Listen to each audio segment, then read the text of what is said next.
he made the statement, every single vaccine causes neurological damage. And that was even before we knew about the mercury, before we knew about the aluminum. He just had this global vision of being involved and seeing what was happening. And I think that everyone's got a piece of the puzzle, Alex. And so to say it's only the mercury, or only the squalene, or the aluminum, or the aborted fetal tissue, or the neomycin or streptomycin, which are all... So it's not just the adjuvants, it's the cocktail. I had Dr. Russell Blaylock on last week, the prestigious brain surgeon. Right. He said that brains are looking different for people's ages, people don't have memory, that people are brain damaged. And I want to talk to you as a medical doctor when we come back about that. And he said it's vaccines, it's the pesticides, it's the heavy metals in the foods. It's a cocktail. But what is different today than 30, 40 years ago? Dr. Meyer Eisenstein, prestigious doctor, huge practice. We'll talk about how the Amish don't get autism. The good old folks at New Silver Solution. And the website is supernaturalsilver.com. Supernaturalsilver.com. This is something that kills bacteria, viruses, you name it, well documented. They've got it down to a super small nano-sized particle. Supernaturalsilver.com. Check them out at Infowars.com. Supernaturalsilver.com.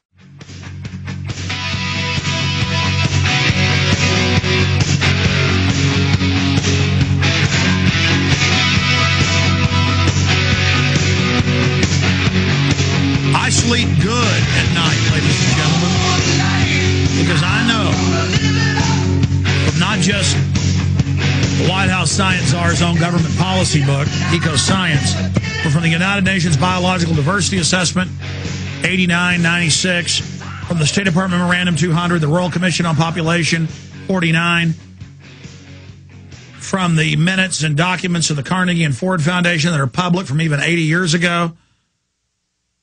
It's just amazing stuff that it is eugenics, that it's cold-blooded, they see us as animals, and they're carrying this out. And I know these vaccines are killing people, but as Dr. Eisenstein just said, the little-known secret is that these vaccines don't work. Even if you believe they work, they never get the mutation right. Doc, you want to explain that to people? Well, it's not only the swine flu, because in 1976 we have the best experiment on vaccines ever. That was when President Gerald Ford, felt that we were going to have a swine flu epidemic and ordered the inoculation of every single American. Well, they got through about 15 or 20%, and this ran for about 5 or 6 weeks. And all of a sudden they realized there were people dying from the vaccines, but no one was dying from the swine flu. And so what they did is they immediately ended the program. They claimed only 40 or 50 people died. But, Alex, I can guarantee you, without knowing the actual data, if 40 or 50 people died, they wouldn't have stopped the program. My feeling is hundreds died. And they claimed there were 5,000 people who got a neurological disorder from the vaccine called Guillain-Barré, where you have temporary paralysis, but many times complete paralysis, which never recovers. They claim 5,000. I believe it's got to be at least 50,000, because I know almost every doctor who knew 1 or 2 patients who had Guillain-Barré from the vaccine. It's not possible. 5,000 is a very, very small number, and they wouldn't have cut it out because of that. And there was a warning just now in England from the head of neurological services that they believe that this vaccine will also cause neurological damage. Hello? We've known this for 30 years. Well, yes, sir. Yes, sir. And the doctor, being honest, was citing internal CDC reports, so they know. Right, exactly. And so we already know for 76 that this flu vaccine doesn't work. But it's more than just a flu vaccine. When you take a look, and no one's better than Dr. Sherry Tenpenny. I mean, she is just the best researcher I've ever in my life met. I mean, she gets because she's so gentle-looking, Alex, that everyone is willing to give her the data thinking that she's not as radical as she is. And you take a look at her books, and you take a look at her writing, and you take a look at the data, and what does the data show? There isn't one disease that a vaccine has really caused to be eliminated. And you start with diseases we don't have vaccines. Tuberculosis. Why doesn't it exist today? Rocky Mountain fever, yellow fever, plague, cholera. We don't have vaccines for these. Yet all these diseases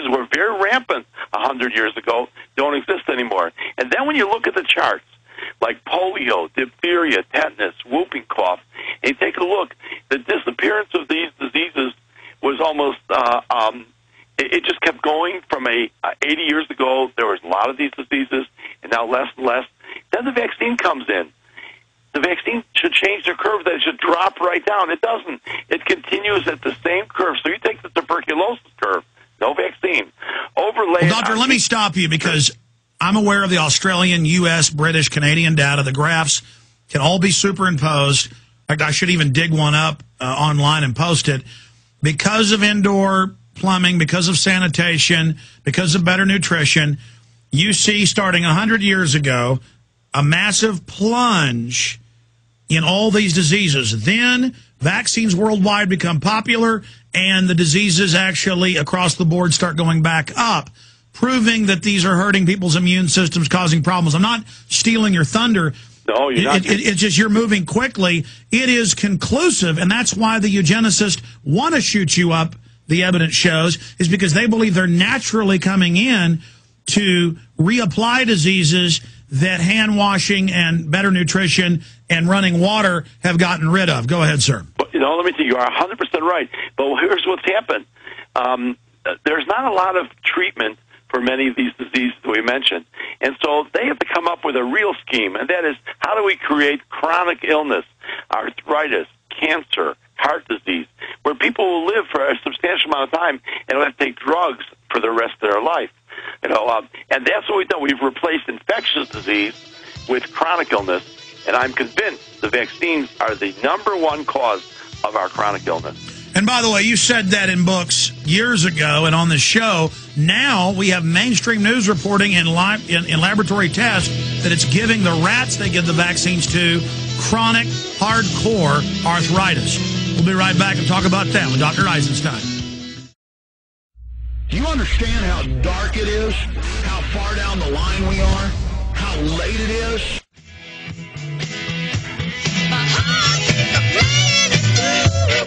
We just haven't had the world premiere today of the new trailer for Fall of the Republic. Barmos is making a film called Invisible Empire. And it's amazing research. He's been working on this thing for years. It's coming out early next year. They're going to have the world premiere of that. It's not even on YouTube yet. Coming up next hour here on air at prisonplanet.tv. If you're a member, you'll be able to see the video here for the first time if you're a prisonplanet.tv member. But if you're not, you'll be able to hear, obviously, the audio from it. And then coming up later this evening, you're going to have an article Burmis wrote and the trailer at the Alex Jones channel on YouTube. It will be up in the next 2 hours or so. But world premiere coming up at the bottom of the next hour. So exactly 1 hour from now, or 59 minutes if you want to get technical. We'll play that here. Got a bunch of other news I want to go over. We're going to. I know we have Donna and Bill and Gene and Pat, and I don't want to hang up on these callers. But you were here before we got Dr. Eisenstein on. You can either change your question to him about the flu or the New World Order or eugenics, or call back another day. I'm going to give the number out: 1-800-259-9231. Now, Doctor, you're a humble guy. You're one of the leading experts on this because the government likes to cover up their own studies, their own test. Big Pharma does, or take the aspartame trials. It killed almost all the rhesus monkeys that they gave it to, but then they use that data by removing the dead monkeys to say, get it approved. They play all sorts of games. You're a leading expert because you have one of the biggest practices in the country. I mean, you're quite the productive person. Not just, do you have a medical examiner's license, or are you a lawyer, or multiple medical degrees? You've got a huge, huge practice of homeschoolers, regular folks, and then you also watch the Amish and know them. Tell folks, finish your point about how the vaccines don't work, and then let's get into just the evidence right there that you see public schools where some schools, a third of the school, have got neurological disorders supposedly, or their brains have been rotted by the vaccines and other chemicals. Then meanwhile, the Amish, you don't ever see that. You don't see autism. That's exactly right. That was I didn't even really know that one way or the other until Dan Olmsted, who was at the time a senior medical writer for United Press International. He came to Chicago because he heard about our practice. Now, I want to know, Alex, it's not only me.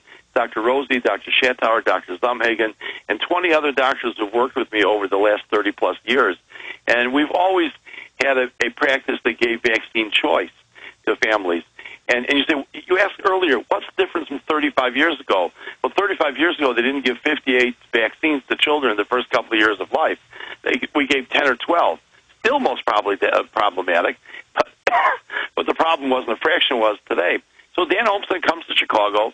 He spends time with our practice and talks to all the doctors, and he said, where is the autism? Show me the autism. I said, I want to know, Alex, I barely knew what autism was.